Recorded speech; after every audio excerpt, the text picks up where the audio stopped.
کسی بڑے گناہ کے بعد جو پیشانی پہ پسینہ آئے اس پسینے کے قطروں کو کہتے ہیں قطرات انفعال.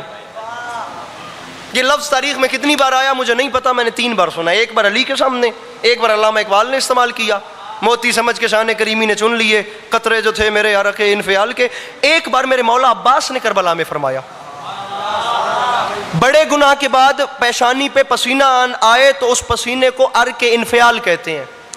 عباس شامیوں سے فرما رہے ہیں شعر خدا کے شعر کہاں اور کہاں غزال, ناد علی کہاں یہ کہاں حرف پائمال, شامی جبین کفر پہ قطرات انفعال, کوثر کے مالکوں سے کریں بات یہ مجال.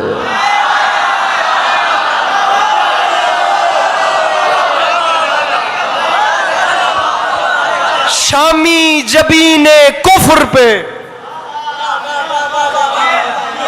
حضرت علی عباس شعر مکمل کر رہے ہیں. کوئی رئی برابر بھی اپنے اندر نیت یہ نہیں ہے کہ کراچی آنا ہے اور داد لیے بغیر جانا ہے, وہ ٹارگٹ ہی ختم.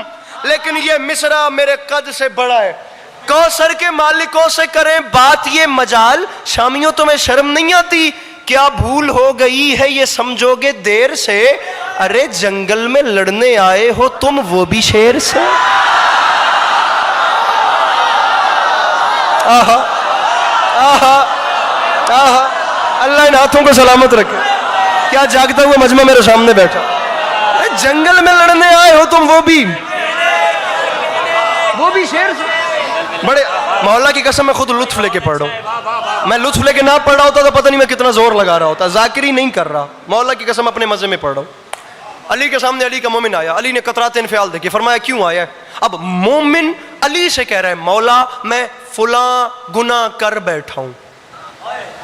آپ اس کا کانفیڈنس دیکھیں بھائی جان, آپ نے ابھی تک ہاتھ کھول کے مجھے داد نہیں دی اور وہ علی کے سامنے بول اٹھا مولا مجھ سے فلاں گناہ سر زد ہو گیا ہے. علی نے فرمایا اگر ہو گیا ہے تو مجھے کیوں بتاتا ہے؟ جوان بھائیو داد نہ دینا, مسکرا دینا.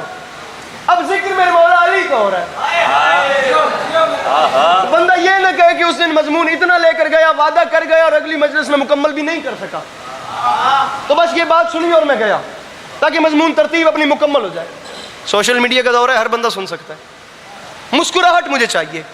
علی نے کہا گناہ تو نے کیا مجھے کیوں بتاتا ہے؟ تھا گناہ گار. انکل جی جملہ سمجھیے گا. علی کے سامنے ہاتھ باندھ کے کہتا ہے مولا آپ کو اس لیے بتاتا ہوں کیونکہ قیامت کے دن بھی تو سزا آپ نے دینی ہے.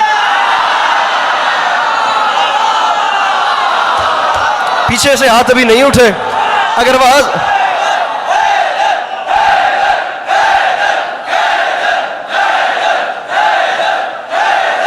اچھے منہ سر جی واقعہ مولا قیامت کے دن بھی تو سزا آپ نے دینی ہے. مولا وہاں تو نسل آدم پوری خدائی اکٹھی ہوگی, اچھی بھلی بےزتی والا بات بن جائے گی. آپ کی ایک مجلس بھی میں یہاں پڑھ گیا ہوں, ٹھیک ہے. مولا آپ کی بھی توفیقات خیر میں اضافہ فرمائیں. مولا جو کرنا ہے ابھی کریں اور معاملہ ختم کریں. علی نے فرمایا جو تو نے گناہ کیا ہے نا اس کی سزا موت ہے. طریقے ہیں 3, جو تو چاہے وہ کر لیتے ہیں. مولا بتائیے کیا کیا طریقہ ہے؟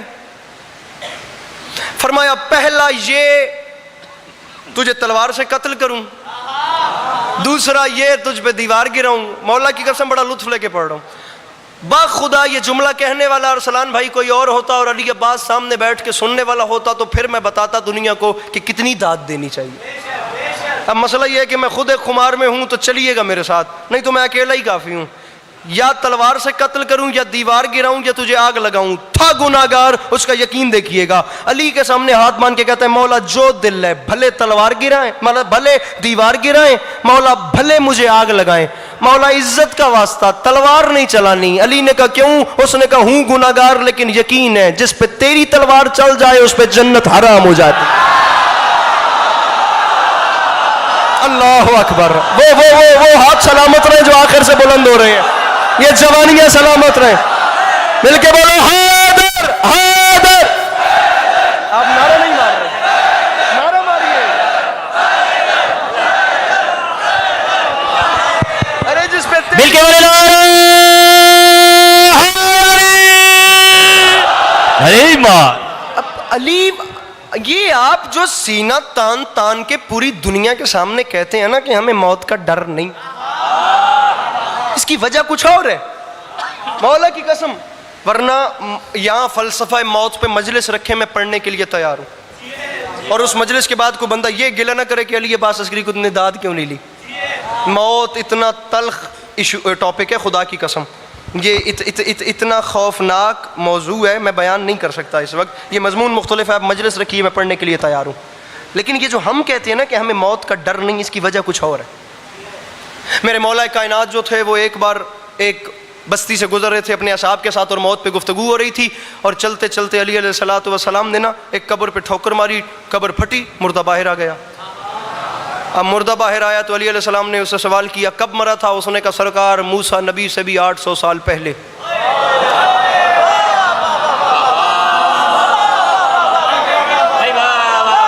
علی نے فرمایا ذرا موسیٰ نبی سے 800 سال پہلے اور آگے کے سالوں کا حساب دے، برزخ کا سفر کیسا گزرا؟ اس نے کہا سرکار کیا بتاؤں میں آپ کو، باقی تو باقی رہا. جو ملک الموت نے مجھے پہلا جھٹکا دیا تھا نا، اتنے 1000 سال گزر گئے، آج تک اس پہلے جھٹکے کی کڑواہٹ میرے حلق میں اٹکی ہوئی ہے. پتہ چل گیا موت کیا ہے. وہیں کھڑے کھڑے علی نے اپنے غلام کمبر سے کہا کمبر بتانا موت تمہارے لیے کیا ہے؟ کمبر نے سینے پہ ہاتھ مار کے کہا مولا اگر آپ کے عشق میں مروں تو میرے لیے موت جنت کے پھل سے بھی میٹھی ہے.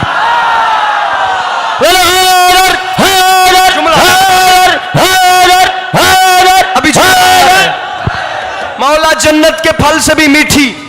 ذائقے دو ہو گئے، ایک جگہ کڑوی کے 800 سال سے بھی آگے کڑوی، ایک جگہ جنت کے پھل سے بھی. پانی پیجئے، نعرہ آپ نے بڑا لگانا ہے اس کے بعد کیونکہ بات آ رہی ہے.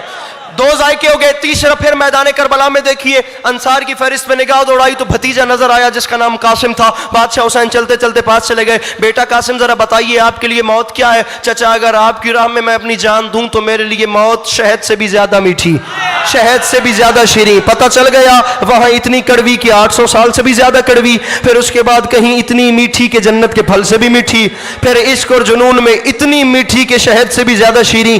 کیا سمجھے؟ بندہ بدلے، عقیدہ بدلے، موت کا ذائقہ بدل جاتا ہے. ہاں بندہ بدلے، عقیدہ بدلے تو موت کا ذائقہ تبدیل ہو جاتا ہے. کیونکہ میرے مرشد علی نے فرمایا من یموتی یرنی، جو مرتا ہے وہ مرنے سے پہلے مجھ علی کو دیکھتا ہے.